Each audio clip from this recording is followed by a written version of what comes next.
Born in Malabar, Kerala in 1894, V.P. Menon was the son of a school headmaster. At the age of 13, he ran away from his village after burning down his school. He spent the next 5 years working in the gold mines of Kolar in Mysore. From working in the railway station as a coolie to becoming the right-hand man of Sardar Patel and drafting some of the most important laws that would ultimately shape the entire course of Indian history, V.P. Menon's life itself acts as an allegory to the Indian freedom struggle.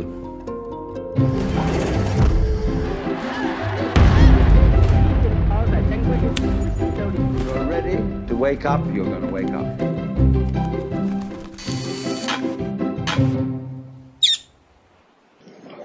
At the stroke of the midnight hour, when the world sleeps, India will awake to life and freedom. The events leading to the independence of India in 1947 are dominated by four of the major figures of the 20th century, namely Mahatma Gandhi, Jawaharlal Nehru, Muhammad Ali Jinnah, and Lord Mountbatten.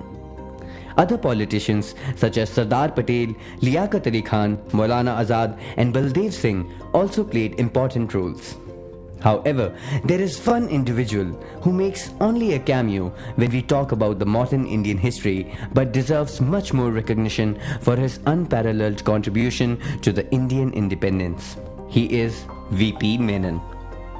V.P. Menon served as the constitutional advisor to the last three viceroys. He first came to Delhi clutching a letter of recommendation from an Englishman in Bombay. Without a school leaving certificate, Menon climbed up to the top of the civil services.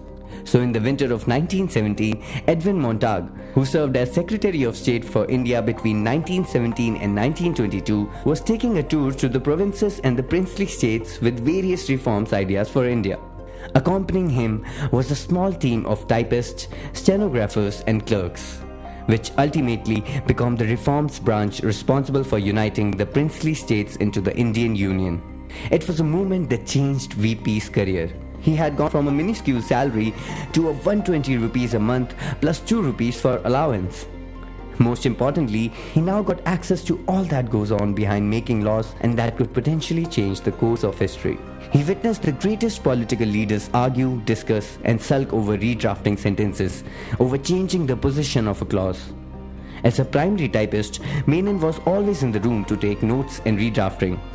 He was exposed to high-pressure situations such as huge personalities and their egos colliding during the meetings.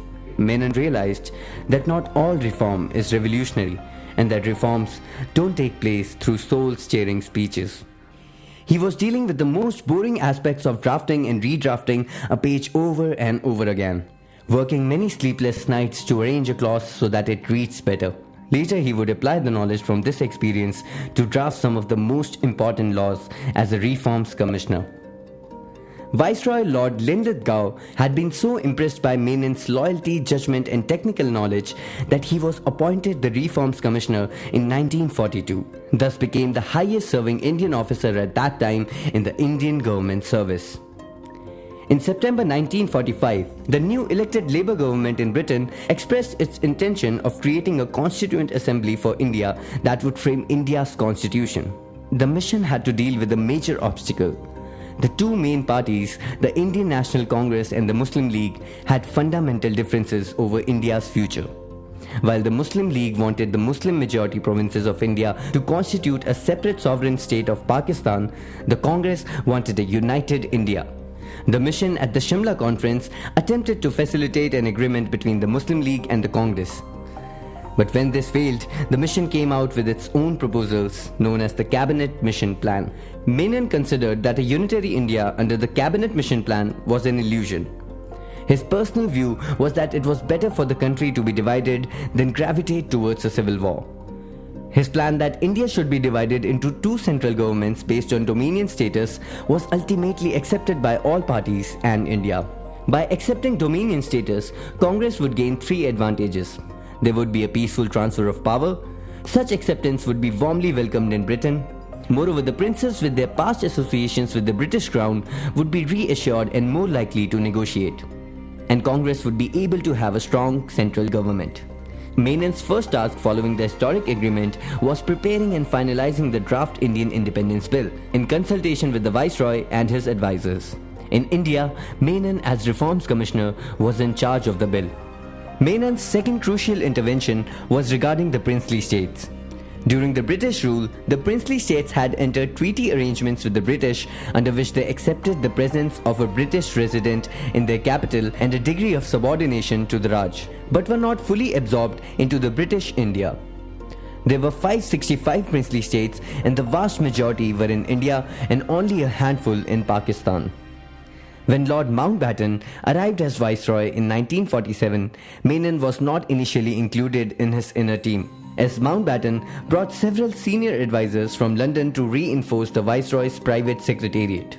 After some initial proceedings, VP Menon became the only Indian in Mountbatten's inner team. Menon's plan for the partition of India into two dominions was the one which was eventually adopted. It was Menon who realized the need to get the princely states to accede to India before the date of independence, and that Mountbatten was the ideal person to facilitate this. When the communal violence began following independence, Menon asked Mountbatten to take charge. Menon and Sardar Patel later achieved the full integration of the Indian states. By the August of 1947, only a few were left to sign. Many of the princes were at first unwilling to sign, but eventually succumbed to a combination of Menon's threats, bluffs, skillful diplomacy, and sheer exhaustion. The Nawab of Bhopal threatened to abdicate in favor of his daughter and tried to sign the standstill agreement without actually acceding. The Maharaj of Indore blustered and threatened, but in the end sent the instrument of accession through post.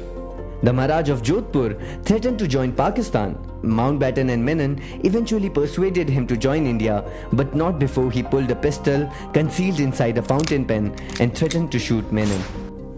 By the day of transfer of power, or shortly thereafter, apart from a few states clearly destined to join Pakistan, of the 565 princely states, all but 3 had signed the instrument of accession. These were Junagadh, Hyderabad, and Kashmir.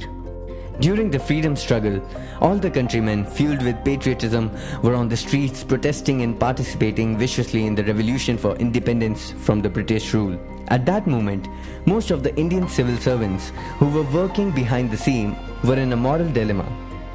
They felt that they too needed to participate and add value to the struggle, so they approached Sardar Patel. Patel thought about it and gave an immediate reply. He said that they shouldn't feel left out or feel less important of what they were doing. When India gets independence tomorrow, it will need people like them who are trained and have the experience to understand the whole machinery of governance. In fact, they must lead a generation of public workers in the new India, so there would be no conundrum about it. By the policy of accession, Menon and Mountbatten had ensured the unity of the country. India had become one federation with the provinces and states as its integral parts. If you like this video, be sure to like, share and subscribe to our channel.